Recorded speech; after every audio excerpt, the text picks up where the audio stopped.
I don't believe it. Oh, that's my office. And this is the opposite end of my office.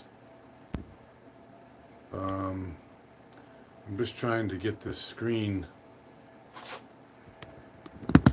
widened up here.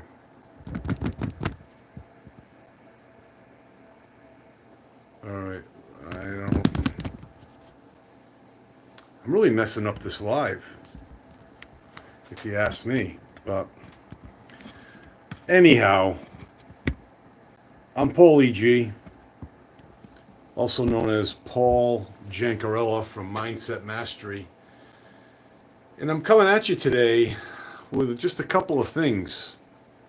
One is, I want to help you achieve more in life. That could be financially, that could be relationship-wise, that could be vocational, that could be wellness, mentally, physically, all those things. You know, a lot of people want certain things, but they dismiss them and they just let it go because they really don't know where to start and how to achieve them. You know, it's like someone that never waited on tables in a restaurant and you said to them, all right, just go wait on those tables and get what they want. Well, you know, you'd be like, are you kidding me? And then you'd have another table on top of another table. But for those people that are seasoned, like my wife, no problem. She can do it all day long. She was that way in her early teens from helping out her dad. So the point is, just because you don't know how to get something doesn't mean you should dismiss it altogether. You know, opportunities are generally disguised in our misfortunes, in our tribulations, and also in some of our temporary defeats. But once you see this, it opens up a huge light for you. Now, I'll be candid with you. In 2018, when I was diagnosed with a mental illness, I literally went wacky. I drove through the garage door, smashed it everywhere, drove over the neighbor's lawn onto the highway, and then got into a major car accident, which then led eventually to me being fired from my insurance career of 25 years. This was not an opportunity for me. Not at all. Wanting to die, wanting to be killed in a car accident or die of a disease because I was just so clinically depressed, that wasn't an idea of an opportunity for me at all. But folks, that's exactly what it was. It brought me here with you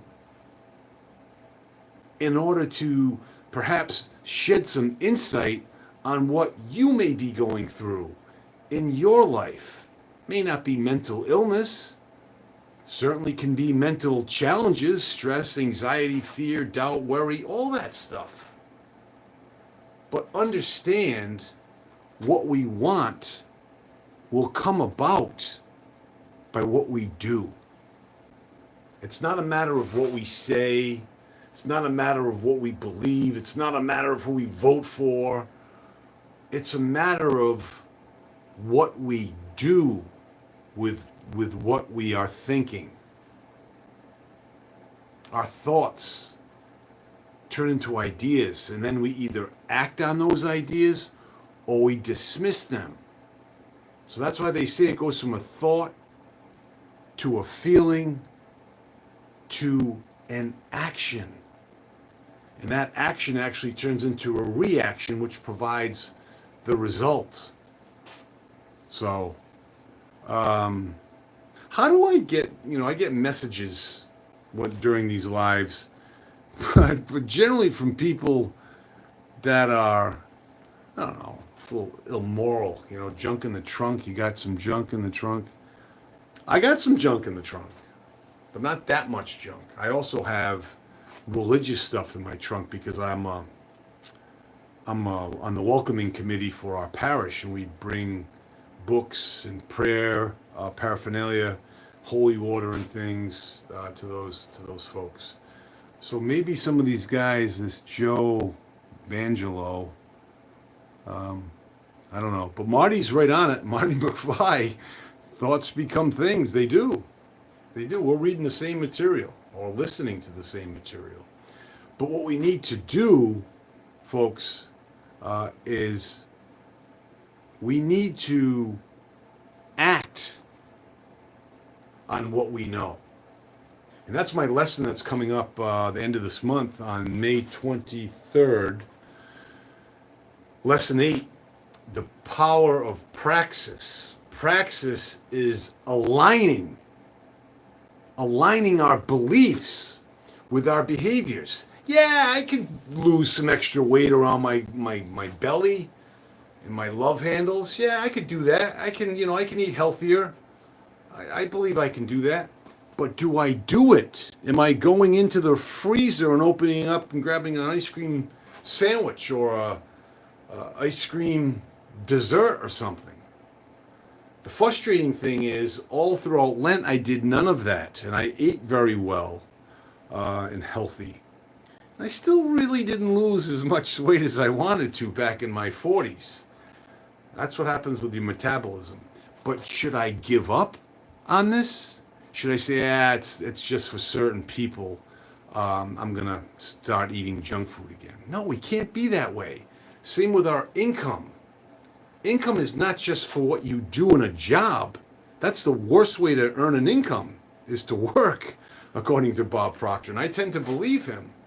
The best way to earn an income is to provide service and value for someone else that will benefit from that and expand and grow. So when we understand how these things work and how this self-discovery process operates, we can get more not only for ourselves, but for other people out there. And by providing for those that are in need out there and that want it and that want to help themselves, it will in fact help us. The universal law of cause and effect simply states whatever you put out in thought, word, or action will come back to you in some form. Guaranteed, just like the law of gravity. If I drop something, it'll fall. It won't go up. So when I have vengeful thoughts, vicious thinking, whatever it means, I don't know what vicious thinking is, but but things, if I'm very upset, I'm very irritated, and I express that in thought or maybe word or even action, that will come back. If you do something to someone, something, it will come back to us. It's not karma. It's a universal law. Good things happen to bad people, and good things also happen to good people. And bad things happen to bad people, and bad things happen to good people. It's all about that. I got Marty McFly chiming in here. He's 68 with cancer, and lately I have really been into books by Raymond Moody. Okay. Like the Life After Life. Life After Life's a good one. Eternity is forever. It certainly is, but this life is only a short time, so I'm very interested in the afterlife. Well, I think we all should be interested in the afterlife, Marty. Really and truly. Just because I'm religious doesn't mean a thing. But we're all spiritual beings. Researchers have all agreed to the fact that we're all spiritual beings in a physical body with intellect. That differentiates us from the other animal kingdom. But the afterlife is something that I'm close to. And what I mean by that is I go to Mass every morning and every week because it strengthens my faith. It's like going to the gym to work out. I do that at 5 a.m. and I work out for an hour. Not only does it exercise my body, but it exercises my mind. And it puts me in a better state. So it's a physical workout that I yearn for. And then at 7 a.m., I go to Mass to express myself spiritually in a spiritual workout and trying to get closer to God so he can give me that medicine, which is a good medicine, by the way, for the rest of the day and help me to bring value and make other people feel valued all day long. But it's not what I'm saying, right? Because I could be saying this to you in a live video and doing the exact opposite, which I do sometimes. I'm sorry, I do. You know, that's why I'm going to confession on Thursday night. But all of these things tie together. They all tie together. Whether you're a Christian, a non-Christian, an atheist, anything. These universal laws tie together with everybody in their philosophy. This scientific philosophy is proven from a mathematical standpoint, but also from a philosophical standpoint. And you need both. It's not one without the other. So I just want you folks to know that. I kind of got a little off topic here with my friend Marty. But, you know, yeah, he's quoting John now, you know, the Apostle John, the Evangelist John. So these are good things. And when we gravitate toward, say, the Bible and Scripture, it's to help us help others, which in turn helps everybody. But you can't change the world out there until you change it in here.